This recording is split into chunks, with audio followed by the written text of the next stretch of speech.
Cable looked over at Larry and then re-entered the van and left just as mysterious as they had arrived. Larry never found out why they had contacted him.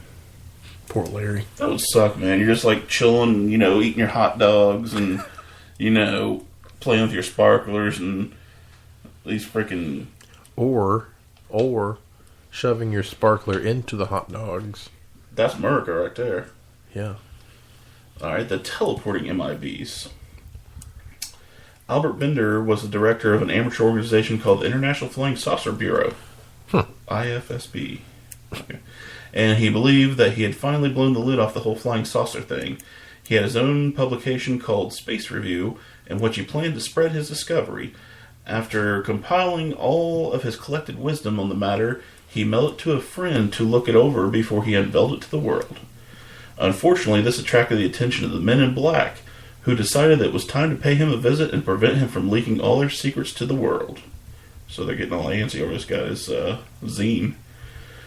A couple days later, Bender was on his bed when he suddenly had a dizzy spell. He noticed several dark shapes in the room with him that slowly materialized into the Men in Black suits with black hats, obscuring their eyes and faces. He noticed in particular that the men's eyes lit up with an incredible glow as they seemed to be capable of speaking directly into his mind. They made him promise to destroy his findings and cease all research on the subject. Bender was so scared that he was only too happy to comply. So here's the thing. He was scared, but yet he tells the story.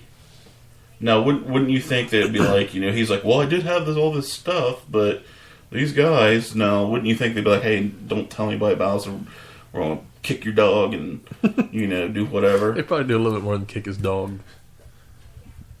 Alleged Men in Black caught-on video. This is the Canada one. A video was captured of two men in black who allegedly entered a hotel in Canada and started asking questions about one of the hotel's employees. The stories say that the employee in question had recently seen a UFO, and there's a lot of UFO sightings in Canada. Like, a lot of the stuff that we come across is, like, Canadian. Hey, I've got to, just before you go on, I went on the MUFON site and was looking through things. There are a lot of, and I think 3, 4, 5 sighting reportings around our general area, even a couple in Washington Courthouse, and then some of the surrounding area, and then a little bit like over the rest of the state of that same triangular shaped thing with the cool lights and things on it that we both saw, and it like confirmed it for me that other people are reporting the same thing, almost the same description from what I remember. So exactly. Anyway. All right. Showed up his place of employment. Lucky for him, he was not working during their visit. According to witnesses' accounts, these men were asking people not only about the employee in question, but also about conspiracies in general. They had no eyebrows, no eyelashes, strange hypnotic eyes, bald heads, possibly disguised by wigs, and clothes that seemed to be meant for fitting in. What? Okay. This is exactly what it says. And clothes that seemed to be meant for fitting in, but somehow were just enough out of place to raise alarm bells. Oh, fitting in. I'm an idiot. God, I'm an idiot. Anyways, these two men were definitely caught on camera. The question is whether they were clandestine government agents, beings from another world in disguise, or simply the product of a clever hoax. Regardless of the answer, there is something hair-raising about these two men in suits walking into a hotel in the middle of the day and asking strange questions about one of the employees, then leaving as mysteriously as they came. That's not, it could have just been a couple of his buddies, like, hey, let's, he's not here today, let's go. Yeah. And, then they'll be like, hey, these guys came, and then dude quits and, like, hides in his apartment with tinfoil on his head. Alright, number 7, a postal worker's terrifying experience. An anonymous postal worker from Washington, D.C. was out delivering mail one day when he decided to stop and eat an apple. Okay. Apple Day keeps the MIBs away. Obviously not. When he was finished, he looked around for a trash can and finding none, decided just to toss it onto the ground. Before he could leave the area, a security guard approached and lectured him for his negligence, explaining that the entire building and surrounding grounds were under constant surveillance. The postal worker thought about this, along with the fact that he'd already had to be buzzed in to deliver the mail. and began thinking that there was more to this place than met the eye. A while later, he was... Transformers. Yeah, robots in disguise. A while later, he was out on his usual delivery run when he came by the foreboding building again. This time he saw 3 men walking towards the building, except they didn't appear to be like men. They waddled when they walked instead of putting one foot in front of the other, and they were abnormally thin. It was the thinness more than anything that frightened him. Though shaken, he decided to soldier on and march his way up to the door and deliver the mail. When he entered, he found a group of men who began questioning him about what he had seen moments earlier. He was flabbergasted and unable to respond until one of the strange beings who he had seen earlier sidled up near him, at which point he felt even more terrified. After more grilling by the men in the room, and after repeating that he had seen nothing, he was allowed to leave. His mail route was changed shortly thereafter. Is sidled like the government's form of spooning? I guess, man. Hey, baby, you be the big sidle, I'll be the little sidle. The man in black who liked to hang out. Number 6. Just chilling with my buds. In most stories, the men in black are malevolent, intimidating entities who only appear briefly after someone sees something they weren't supposed to. But that's not always the case. Why don't they show up after little kids walk in on their parents doing it? Yeah, and just be like, you didn't erase their mind, because that was do a little mind eraser. Save years of therapy.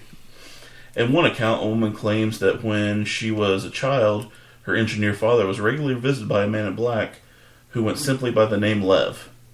L-E-V. This man was completely bald, which she noted was very odd during her time. When she went to shake his hand, the skin was impossibly smooth, as if he had no hair whatsoever on his body. The guy just likes to shave his head and use lotion. Hey. Well, the right hand was a little smoother, but the man... No, we won't get into that. The man consistently wore his trademark dark suits, glasses, and hat, even on scorching summer days. He was known for hanging out around several engineers in the area, and his father always visited him in the little house near their local supermarket. The woman who tells the story says she is sure her father knew Lev was an alien, although she never figured out what they had talked about during their meetings. Visiting old soft hands Lev in the little building, I don't know. A visit to the State Department. Oh, this was long. An anonymous man Did you hear that? Yeah. An anonymous man related to a tale of strange experiences he had while sightseeing Washington, D.C. Without realizing that there really wasn't anything of interest for a civilian to see, he wandered into the State Department building. He meandered through the lobby for a while until security became suspicious of him and headed over to usher him out of the building. However, before they could do so, he saw something that we'd never forget.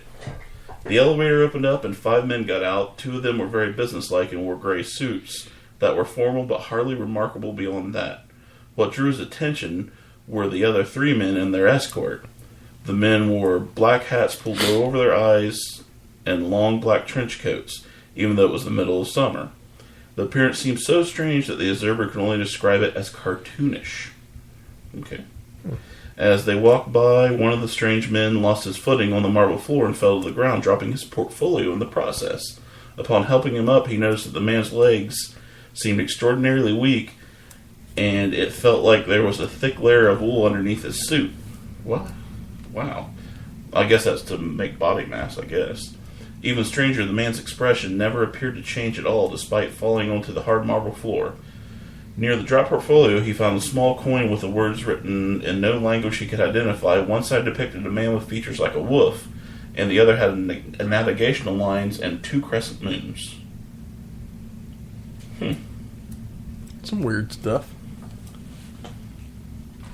Let's see, the men in gray.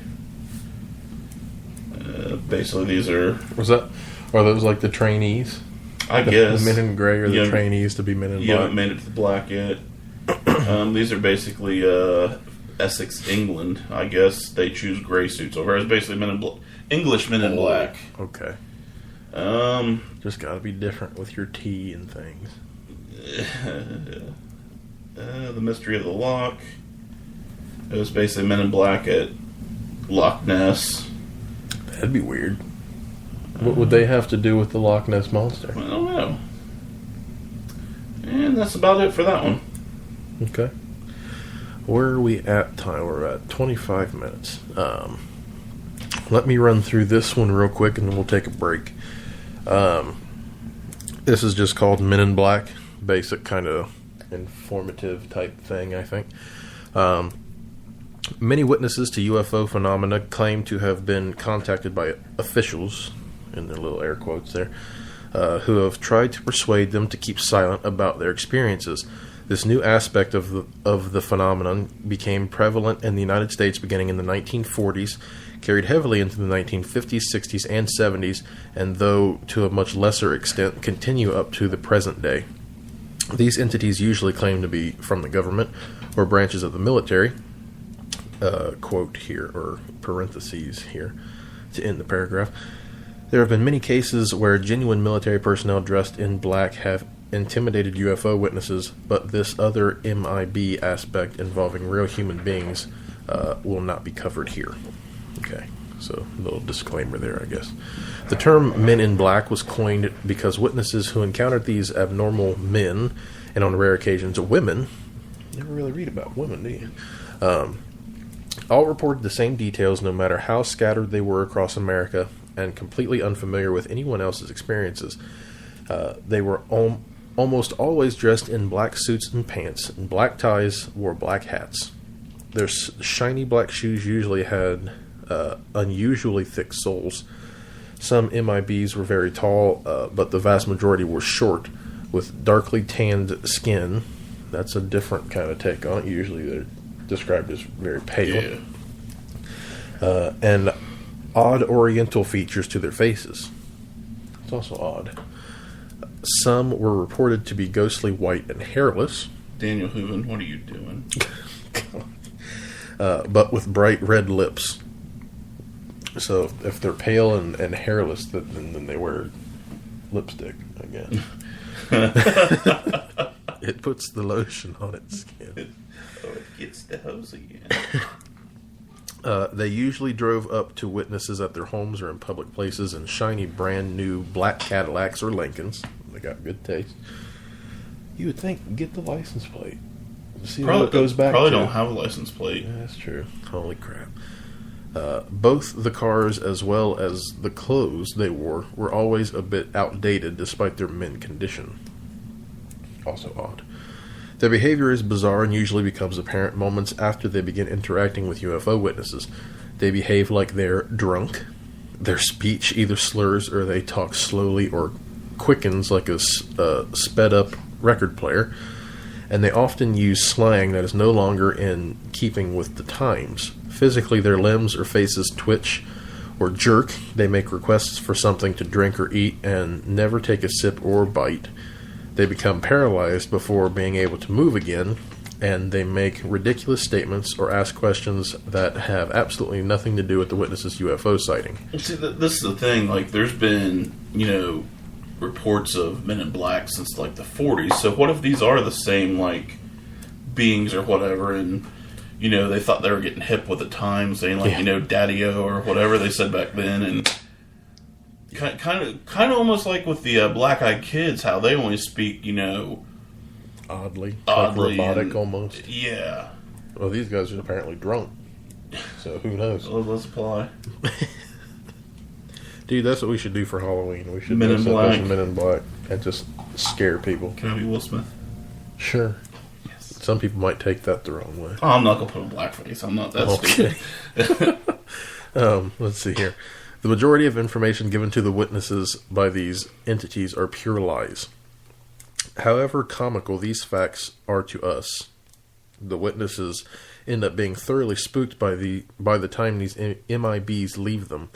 They are often visited multiple times afterwards, and in a good many documented cases, there are other people at home when the MIBs come calling, and 2, 3, sometimes 4 or more people are all witnesses to this strange phenomenon.